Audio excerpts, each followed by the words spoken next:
You're listening to the Hayek Program podcast. This podcast includes audio from lectures, interviews, and discussions from scholars and visitors of the F.A. Hayek Program for Advanced Study in Philosophy, Politics, and Economics at the Mercatus Center at George Mason University.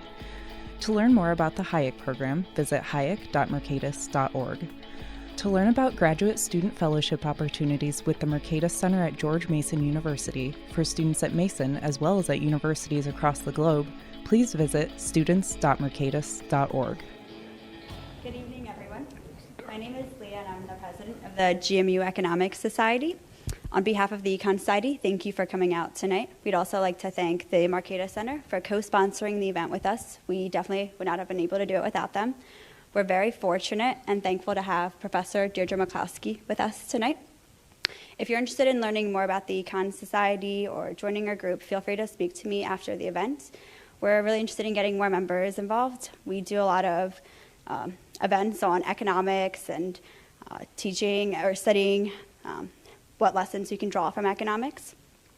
One of the important messages tonight is actually why most economics can't explain the modern world, or rather, why non-Austrian economics can't explain the modern world. This is the concept highlighted in Bourgeois Dignity, Professor McCloskey's recently published second volume book of a projected 6-part series on the origins of the modern bourgeoisie. Professor Deirdre McCloskey is a distinguished professor of economics, history, English, and communication at the University of Illinois, Chicago. Trained at Harvard as an economist, she has written 14 books and edited 7 more, and published some 360 articles on economic theory, economic history, philosophy, rhetoric, feminism, ethics, and law. Her recent work has focused on the rhetoric and ethics that underlie economic activity, as well as close and critical reassessment of economic and statistical methods. We are so thankful to have Professor Deirdre McCloskey present her brilliant scholarly work tonight, and without further ado, let's give a warm welcome to Professor McCloskey.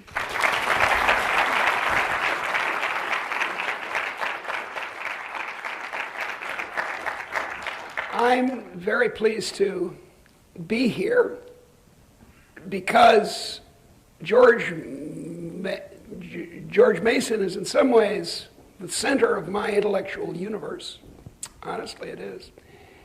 You students here, whether undergraduates or graduate students, are privileged to be at what I consider the best economics department in the world. Now, there are others with higher rankings, but you know, rankings are done by fallible people.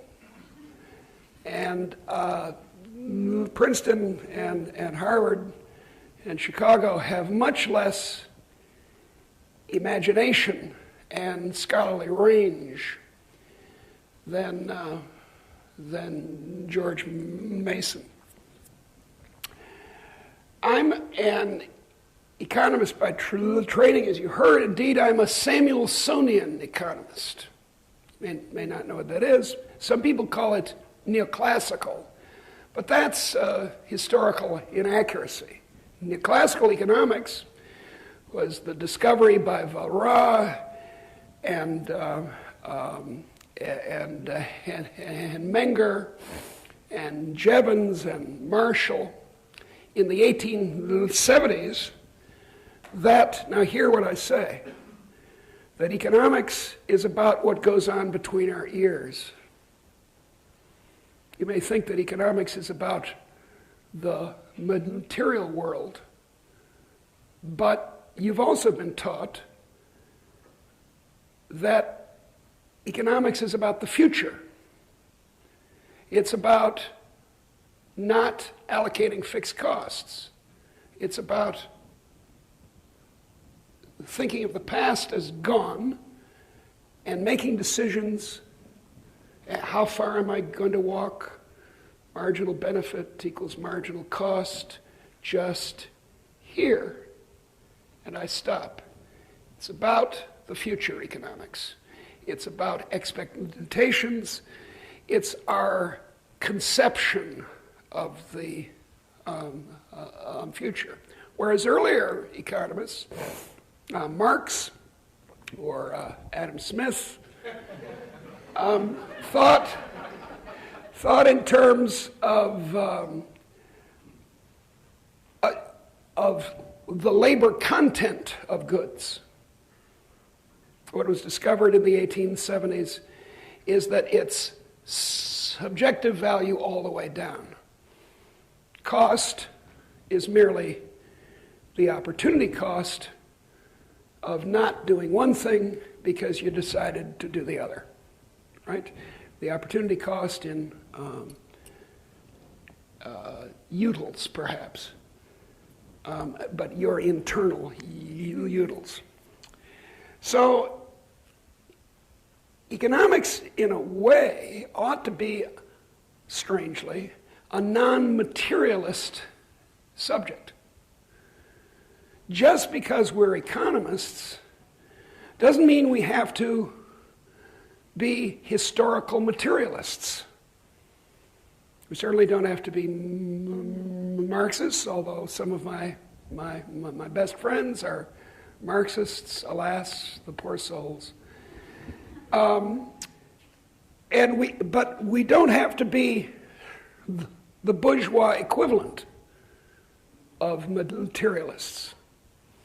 We don't need to think that everything's about money or that everything's about the production and consumption of physical goods. Indeed, we're encouraged by these neoclassical economists to think, I don't want to call it idealism, because that suggests it's got something to do with Hegel or that crowd. So it's not that. It's that it's, well, I have my own word for it, is the conjective. You can't know what's in another person's mind or heart. Not really. No one in this room can be sure that the person next to them experiences the color red the same way they do, or he or she does. You just can't know that. And you can't know objectively if what you mean by that is God's view of the chair or the light. We humans can't do either of those, not the subjective or the objective, at least in the extreme metaphysical way that people think about those. But we can do the conjective, which is my coinage from Latin, thrown together. We can talk about what we talk about. In the English department, we do a lot of that. We talk about poems and texts.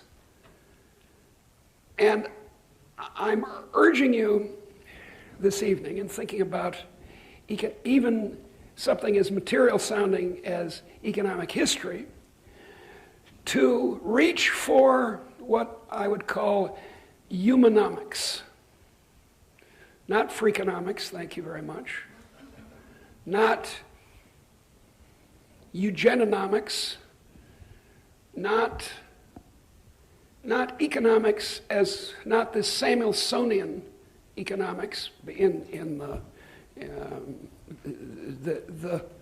the term comes from the great Paul Anthony Samuelson, one of the two Nobel Prize winners who graduated from Gary, Indiana High School.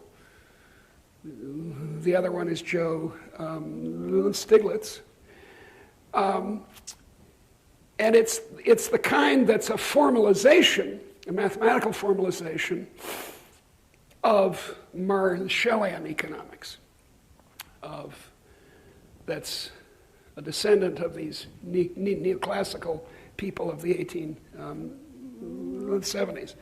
But Paul, who, by the way, was my mom's mixed doubles tennis partner, although a fine man, insisted that we look at economics as entirely allocation under constraints. That's the standard definition of economics. The handling of scarcity.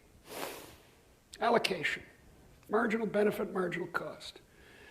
And I'm saying that those terms, marginal benefit, marginal cost, that sound so material and mathematical, are in fact figments. That doesn't make them stupid or unnecessary, but it makes them about people's conjective experience of each other's talk and the conversation that goes on in their head. Now, hold on to that word and that idea of humanomics, and we'll do some economic history. My original scientific field is the study of past societies, not past economists. That's called the history of economic thought. And although I love dead people, I love all of them. I don't just love the economists. So and the more dead they are, the more I love them. So I get really excited about seriology finding markets and prices 2000 BCE. That just thrills me. So let's start at the beginning. Let's start at the widespread, let me emphasize it correctly, of our race. We're all the same race. It's called the human race. We're all, by the way, everyone in this audience is an African. You understand that? We all came out of Africa. Most of the people in this room, their ancestors went to Russia and turned left, and some people went to Russia and turned right, or some of them stayed in Africa, and that's who we are.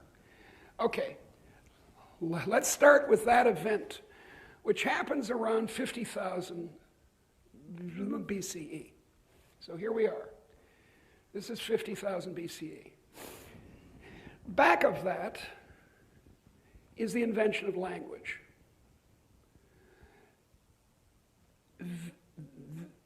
There are various indicators of a symbolic way of life.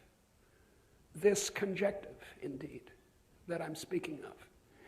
For example, ornamentation, or traces of ochre, which is red body paint, which you can find in archaeological digs. And that goes way back in Africa. There they are in Africa, and they're starting to paint themselves and put on shell bracelets and dance around. By the way, it's women who invented language, which is obvious even to this day. Okay, so here we are at 50,000 BCE. The wall over there is the present. Now, from then to 1800, income per head, income expenditure, first thing you learn in economics is that national income equals national expenditure equals national consumption. So income per head was $3 a day. $3 a day is a very low standard of living. There are still people in the world who live on $1 a day, and that's even lower. People who sleep on the streets of Calcutta are $1 a day people. But $3 is as my mom, my 88-year-old mom, likes to say, a very old expression, $3 a day is no bag of bluebirds. I don't know what that means, but apparently bags of bluebirds are good things to have. And it ain't no bag of bluebirds. So watch. Sorry, I have a terrible cold. $3 a day. I'm going to lean down as far as I can. It's about here, okay? Say about 6 inches above the floor. Now I'm going to stand up so that my back doesn't die. So here we are, $3 a day, $3 a day, $3 a day. 25,000 years before the Common Era, ice all over the place. Let's see, we're about 5,000, 8,000 years before the Common Era invention of agriculture. The domestication of plants and animals. Now watch, I have to get down. This, by the way, is a very precise scientific diagram. I mean, it's really accurate. I have an uncanny ability to exactly reproduce with my fingers how things went in history. Don't try this at home. We professional economic historians, but okay, here we go. It goes up because agriculture is a nicer way to, well, in some ways a nicer way to live than hunter-gathering. But then it goes down again. It goes down again on Malthusian grounds. If hunter-gatherers or agriculturalists or manufacturers, for that matter, start making more than $3 a day, population increases. More children survive. The fertility of women is higher when they're not starving. On all kinds of biological grounds, $3 a day, roughly, plus or minus $2. $5 is not a bag of bluebirds either. Considering tried to live in Fairfax on $3 a day. Imagine it. What's that? 3/4 of a cappuccino? Maybe? Nothing else. No clothing, no shelter, nothing else. So there's a homeostasis, as we say when we're being fancy. There's an equilibrium. There's a Malthusian equilibrium of $3 a day. And so it goes. The rise of China in some hundreds of years before the Common Era, Rome, Greece, the glory that was Greece and the grandeur that was Rome. None of these resulted in a permanent increase, or in a large permanent increase, in how much the average person had to eat. Then we get to 1800. Where is that? About here. We're still at $3 a day, $1 to $5 a day, say. And Parson Malthus figures out what's been happening all this time. He says, if the wages of labor, this is called the iron law of wages by the classical economists, the inventors of our economics, if the wage gets above $3 a day, more people breed, and it goes back to $3 a day. And that, by the way, is the model that current environmentalists use. They believe that we're doomed by Malthusian forces to overpopulation, and that increased population is bad for us, bad for all the people. But almost as soon as he publishes the first edition of this book in 1798, history falsifies it. Because what happens to average income per head? In the countries that have embraced what we call capitalism, I prefer to call it innovation, it goes like this. Watch. It's like this. It goes up to, in the United States right now, about $125 a day for every man, woman, and child. It goes up to $90 a day in present-day Japan. In the world as a whole, including sad cases like Chad and Bangladesh, which are still very, very poor for the most part. There are some exceptions even in Chad. In the world as a whole, it goes up to $30 a day, which is a gigantic increase, a factor of 10. It had never happened before. Not even close. The modern world, of which this group is the beneficiary, is a completely unique historical event. Indeed, we have a technical term for this among economic historians. This is serious stuff. We call it the hockey stick because there's a long handle. The Canadian economic historians are especially inclined to this.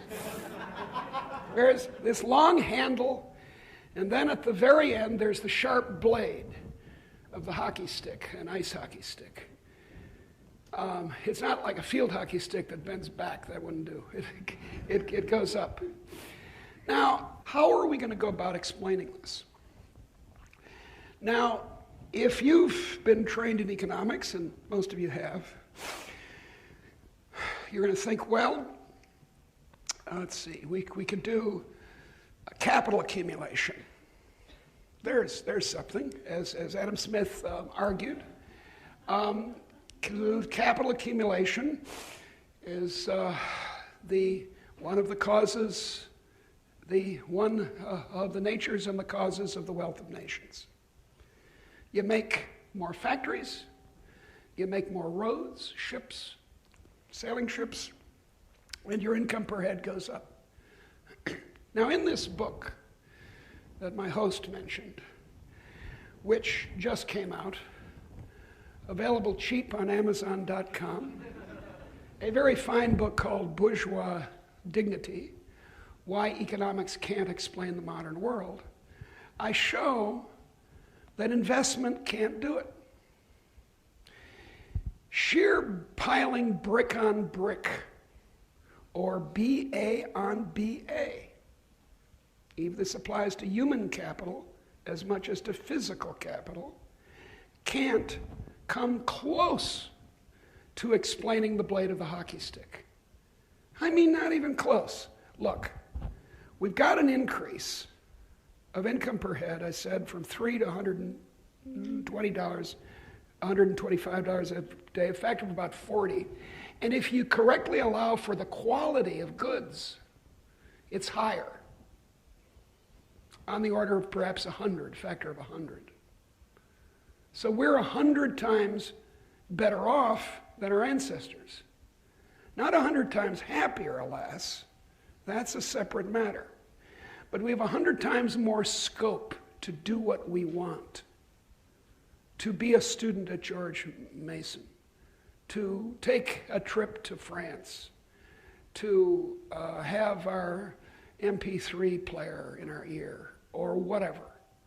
We have this gigantic increase in human possibilities. Now, of course, you can screw it up and spend your life on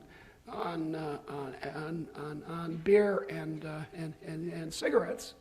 That's a possibility, but lots of people, like the people in this room, haven't taken that choice. So it's way more than can be explained by investment. Because if you double the amount of capital that a person has in his activity, say farming, then the increase in output is 100%, that's the doubling, multiplied by the share of capital in total costs. Say the share of capital is 50%, or say 50%. So that's a 50% increase. Oh boy, that'll do it. No, it won't. We haven't got a 50% increase to explain, or a 100% increase, or a 300% increase.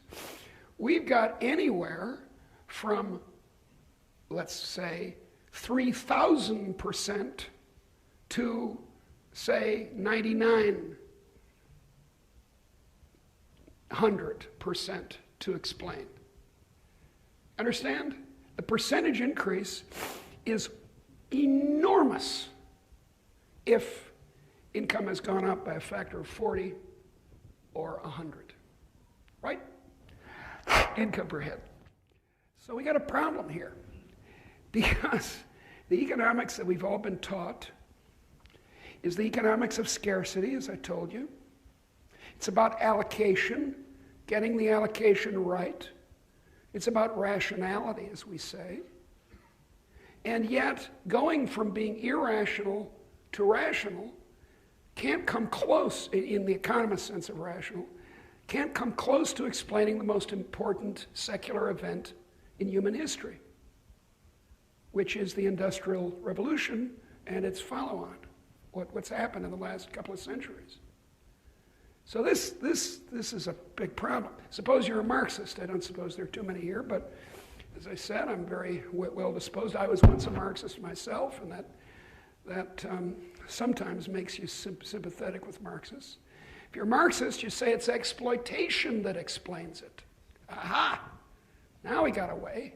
The bosses exploit the workers, and that's what caused the increase. This blade of the hockey stick. But that doesn't work either. In magnitude, it's too small, because the way it works is through capital accumulation. The bosses rip great chunks of surplus value from you all, and then they invest it, the greedy bastards, and up goes total income. But as I just told you, it doesn't work, because investment can't explain it. Let's take imperialism. Very common argument. Every educated person in the West, the North and West especially, feels vaguely guilty that she is rich because the Indians are poor. But that's not so. She's rich. Stealing from Indians, either American Indians or South Asians, is not a good business plan. Stealing from poor people is not how to make yourself rich, right? Would you become rich by let's see, you could form a gang. These three people up front could form a gang, and you would go attack homeless people and steal from them. That's a good idea. That's a good way to get rich. Have an empire over the homeless people in the neighborhood. And then, of course, your income would go up. Well, the hell it would. You'd get a lot of, let's not make fun of homeless people, but you'd get a lot of not very valuable stuff. And that's what actually happened. If you go back and look at the history of the Raj in India, or the French colonialism, or Dutch, there just wasn't much gained by the average person. The king of Belgium, a very nasty man named Leopold, in the late 19th century, got a piece of Africa, the Congo, as his empire, but it was his empire, not the Belgian people's empire, for one thing. All the profits from brutally exploiting the natives to collect rubber out in the forest went right into Leopold's castles. What good did that do the rest of the Belgians? The Belgians became comparatively rich in the 19th century by making steel and working in coal mines, and the other ways that the modern world has gotten rich. Could it be, let's see, and you can go through these materialist explanations one by one, as I do in this wonderful book available on Amazon.com, and they all fail. Now you might say, well, suppose they all come together. Suppose that's what happened. Suppose there was imperialism, there was foreign trade, that did it, investment, exploitation, blah, blah, blah. They all came together, and that made the Industrial Revolution. But then you have to explain why all those small things came together in the 18th century. What, is it just kind of an accident? Maybe. That's accident is always a live possibility. But it's, even if you add up all the little effects, and I do in the book, you don't get what you're looking for, which is this gigantic increase. So, okay, I'm Deirdre. Stop telling us what didn't happen. Tell us what happened. Now, actually, you have to go to volume 3 over here and volume 4 to get the full story on what did happen. And then 5 and 6, I might write, I'm not too sure. But I think 1, 2, 3, and 4 will make a great boxed set. I will die happy if I have a box set like Harry Potter.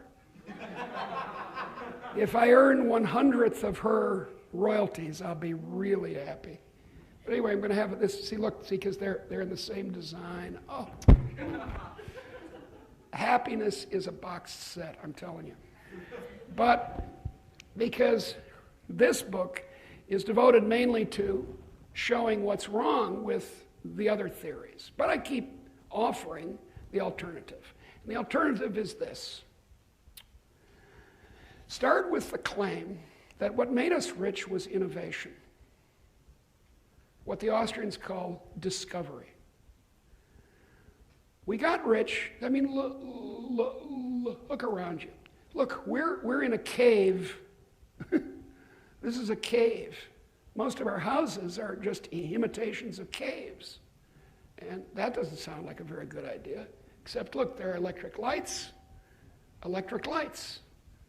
Not particularly a scientific invention, but an invention nonetheless of scientifically minded inventors in Britain and the United States in the 19th century. The most famous you've heard of is Edison, but there are a bunch of others.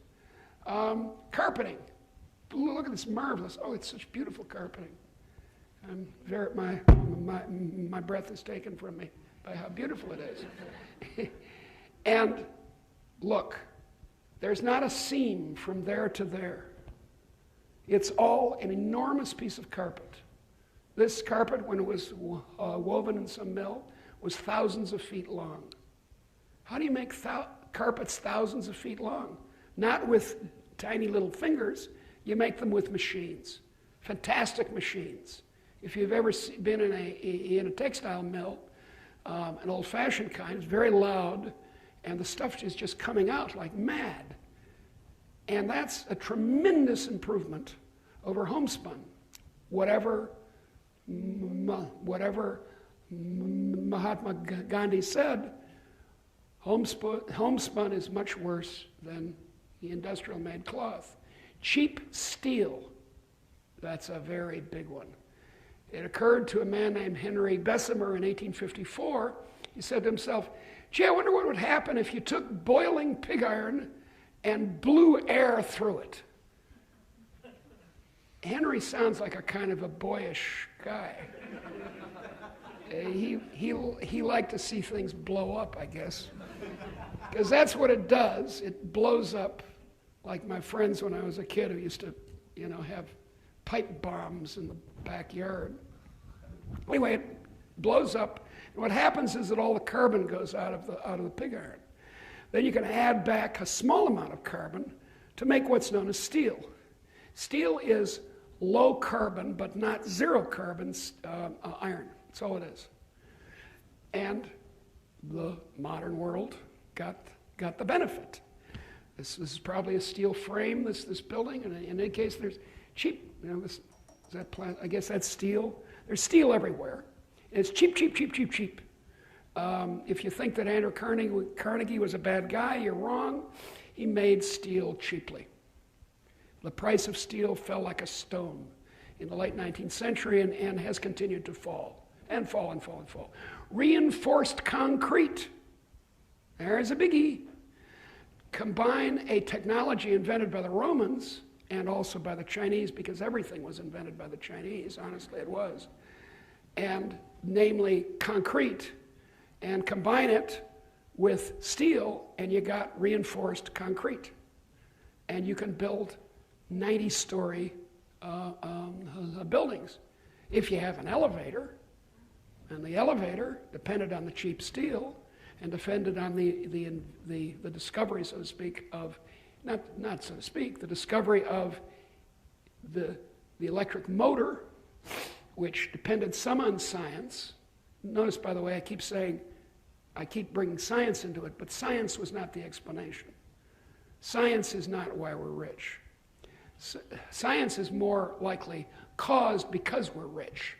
We're able to send lots of people to school, and they become chemists and engineers and biologists, and they invent more science. Most of the science that we know isn't ever going to be applied to anything. My favorite example is the passion of my youth, astronomy.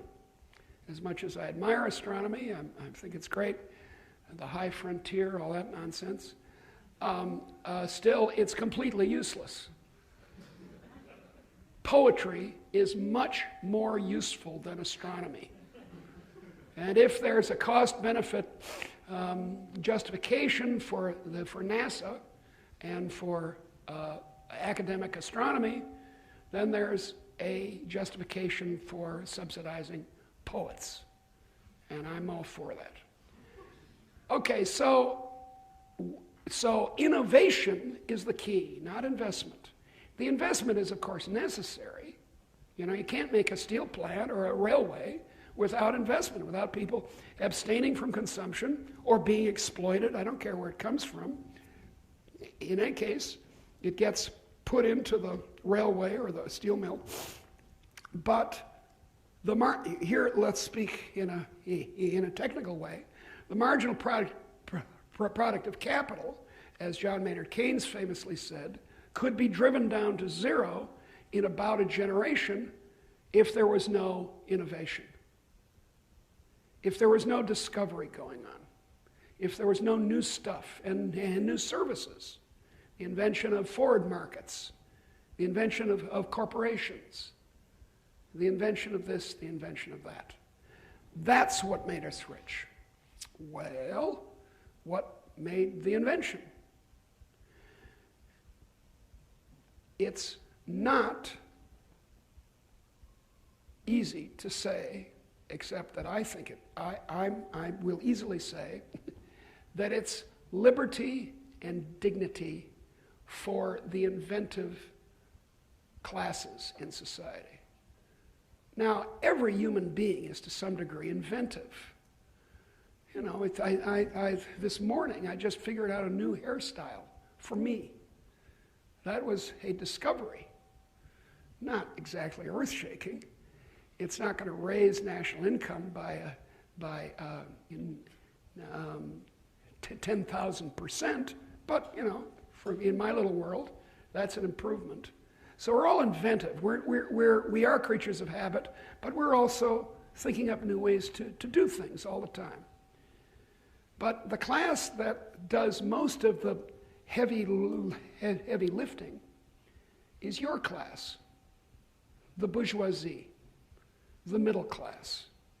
You people, you graduate from college, you're presumptively members of the middle class, whether you like it or not. You may say, I'm a working class girl. I'm not a member of the terrible exploiting bourgeoisie. Yes, you are. Sorry, if you hand back your sheepskin, then maybe you can go be a factory worker. But in any case, you're bourgeois. And it's this middle class, the merchants, the manufacturers, the inventors themselves, who make the innovations. It's the bankers. There's invention, which is just having an idea. Then there's innovation, which is actually making it happen. You can have the idea for the home computer if you're Steve Jobs, for the idea for the desktop computer. But if all you do is kind of walk around like a college professor, like we do, it's like, oh, gee, a Mac, wouldn't that be nice? A Mac, what an interesting idea.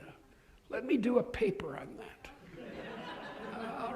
I'll write 4 to 6 books about the theory of Macdom and Mackiness and McBride. No. Well, it has to be obviously put into practice. And then I ask, well, why didn't it happen before?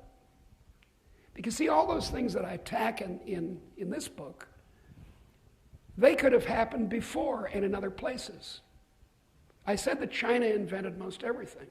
And that's actually true up to around 1700. In 1500, in 1492, no one would have picked Europe to be richer than China. That was an absurdity. The Chinese in 1492 and even up to 1700 were much better at doing stuff. Chinese ships, they're called junks, but you mustn't be misled by the name, were vastly superior to the wooden ships of the Royal Navy in the 18th century. It's only when the Europeans started building iron-hulled vessels that they actually got much ahead of the Chinese. That we call China, China, right? China is called China. I don't mean the country, but the cup, the teacup, is called China precisely because the Chinese had known for 2,000 years how to make porcelain. Thin pottery, instead of the mugs that we all use now. Thin pottery, very light, and you could do your tea service. Okay?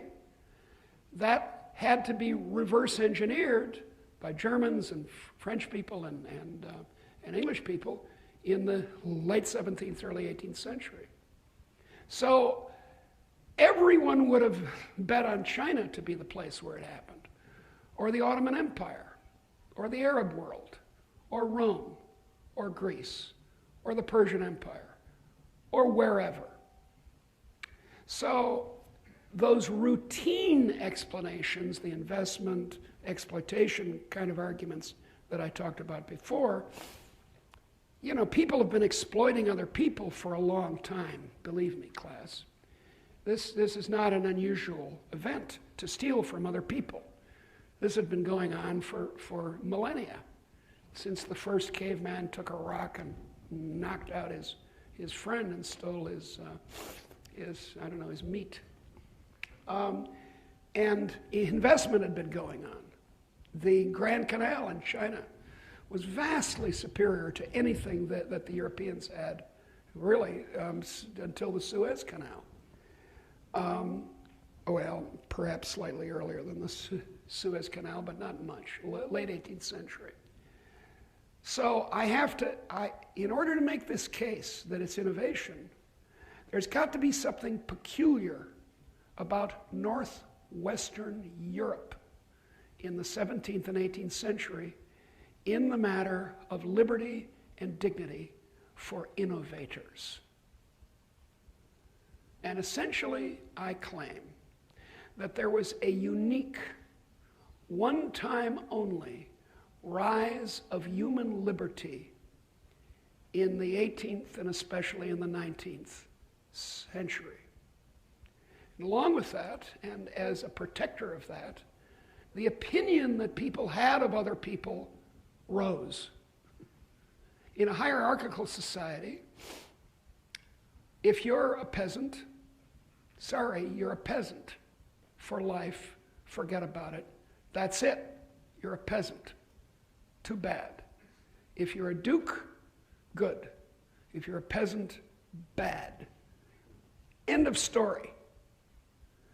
And all human societies, until the outbreak of this liberty, in which you could call egalitarianism, in the 18th and especially the 19th century, were hierarchical. I mean, all sort of after hunter-gatherers. There's a claim that hunter-gatherer societies are not hierarchical, but they're not going to have an industrial revolution. Let's face it. And as sweet as they are, they're not going to give large human scope. No one in a hunter-gatherer society is going to bother to learn to read, much less invent writing. Whereas agricultural societies that allow for cities with exploitative priests and aristocrats in charge, they do learn how to write. They learn how to write from accounting. Accounting is the origin of literacy. So it could have happened before, maybe, except for this sociological and political change that I say was unique to northwestern Europe.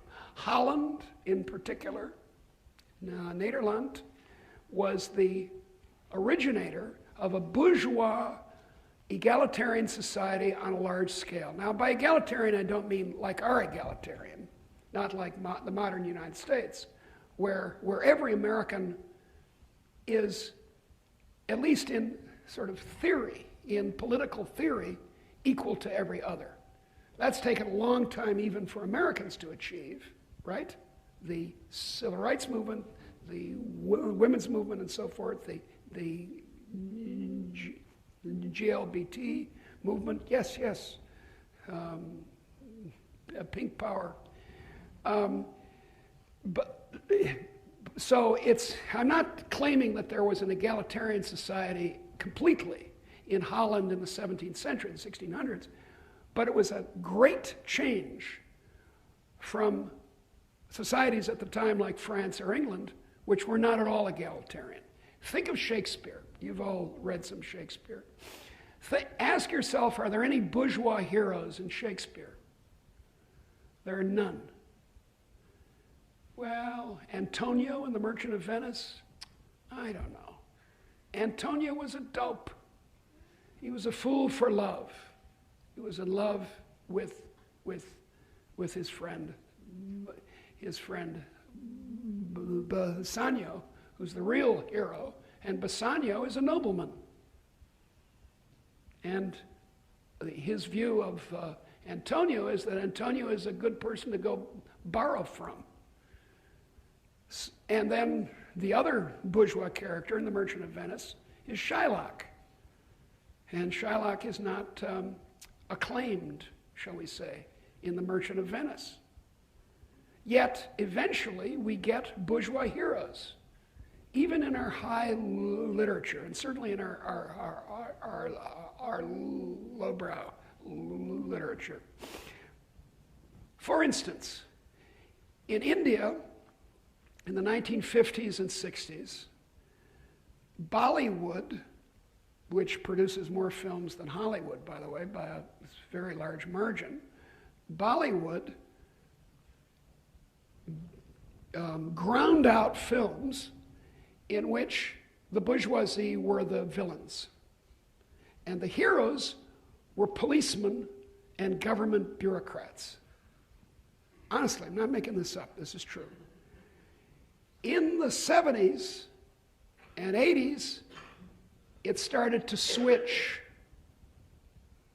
And by the late 80s, Bollywood was producing hundreds of movies in which innovators were the heroes.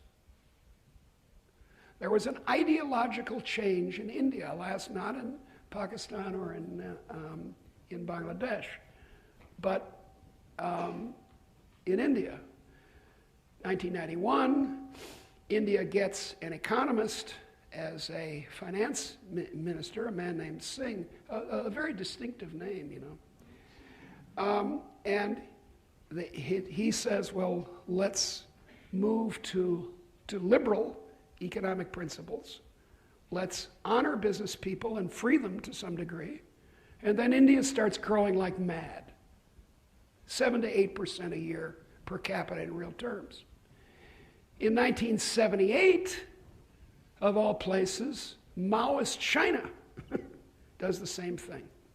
And then it starts growing like mad. In fact, it's probably because of Maoist China that the Indians finally said, wait a second, the Hindu rate of growth is not doing us any good. This 1% a year per capita is not going to solve many social problems. At 1% per year per capita, income doubles every 70 years only. If it's 2%, how long does it take to double? If something doubles at 1% in 70 years, how long does it take to double if you're going twice as fast, 2%? 35 years. If you're going 4%, it's 4 into 70, it's hard math. It's 17 and a half. If it's 8%, it's, right? So Chinese and Indian social problems will be solved rather quickly if they don't revert to central planning and to shooting property developers. It turns out that if you shoot innovators, you don't get much innovation. I mean, I know that's a shocking, sort of amazing conclusion from economics, but if you send capitalists to re-education camps and burden them with corruption and regulation, in Indian factories before 1991, hear this, this is very interesting. If you, the owner of the factory, now this is remarkable, wanted to move a machine inside the factory, you had to get permission of the government. You had to have an inspector come in and say, well, yes, I think that would be a good idea. Move the machine from there to there, and by the way, I'd like a bribe. That's how it was. So the same thing, I'm claiming, as is now happening in India and China, happened in slow motion. You know those movies where they have a slow motion stuff, they go like this? It's that slow motion happening in places like Holland, then England, Scotland, Belgium, what became the United States, the Rhineland, blah, blah, blah, blah. That caused the modern world.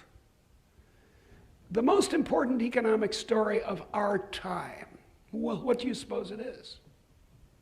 It's not the Great Recession, as nasty as it was, or even still is to some degree. That's not it. The important economic story is that first the Chinese, then the Indians, discovered what I'm saying in this book. Unfortunately, they discovered it decades before I did, so they get scientific credit for it, I don't. They discovered that honoring the middle class, not worshiping it, that in Abrahamic terms is idolatry. That's not a good thing. But acknowledging the virtues of the bourgeoisie, that, by the way, is the first book, which is in paperback and is really cheap on Amazon.com. Acknowledging that it's not a contradiction in terms to speak of the bourgeois virtues, that it's not just crazy, like speaking of criminal virtues or child molesters' virtues. No, it's not that. A society that adopts an admiring attitude towards innovation, towards what Schumpeter famously called creative destruction, is going to succeed. And it's creative destruction and the freedom to carry it out that makes the modern world. Think of music. Think of jazz. I'd prefer to think of jazz than your rock music, which I don't like. And Charlie Parker invented, he and some others, invented bebop, especially after the war. And our war is the Second World War. And he made obsolete many jazz musicians of the age of swing. But the swing musician has made obsolete many jazz musicians of the age of Dixieland, and so forth. Artistic creativity is parallel to economic creativity. It works the same way. Your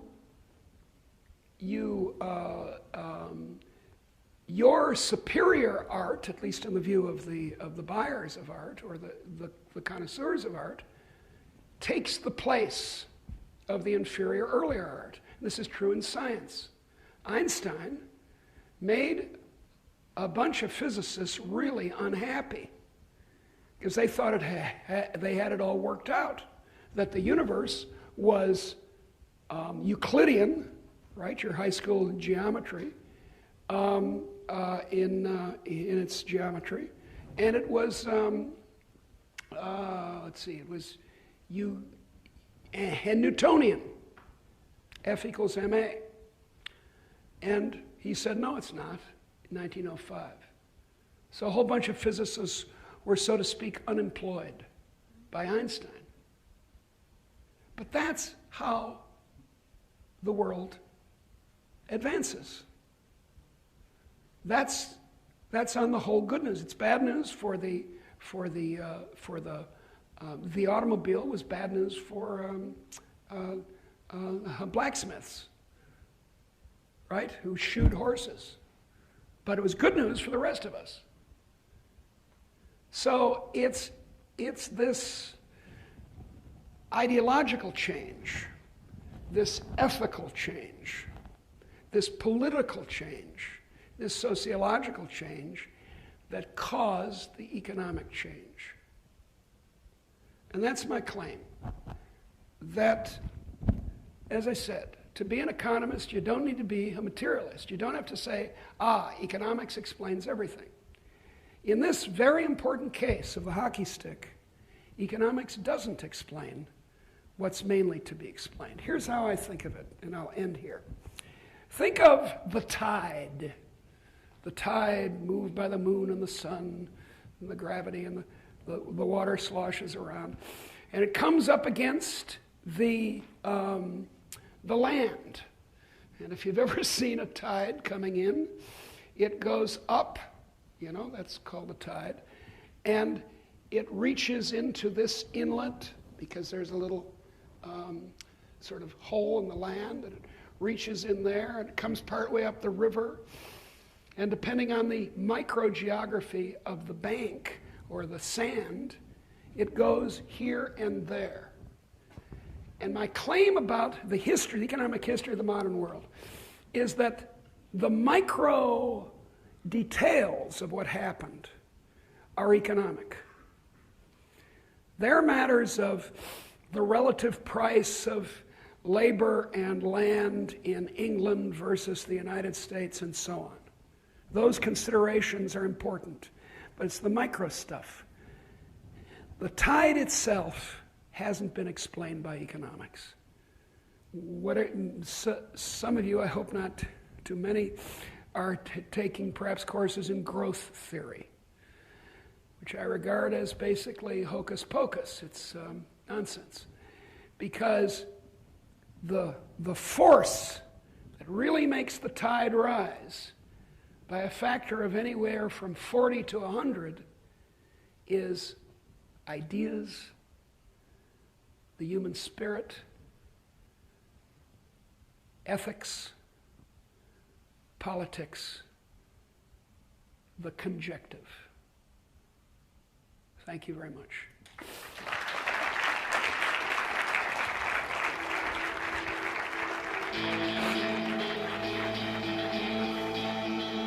Thank you for listening to the Hayek Program podcast. To learn more about the research, scholars, and work of the Hayek Program, visit hayek.mercatus.org. For more information about graduate student fellowship opportunities for students at Mason as well as at universities across the globe, please visit students.mercatus.org. We hope you recommend students to our programs or consider applying yourself.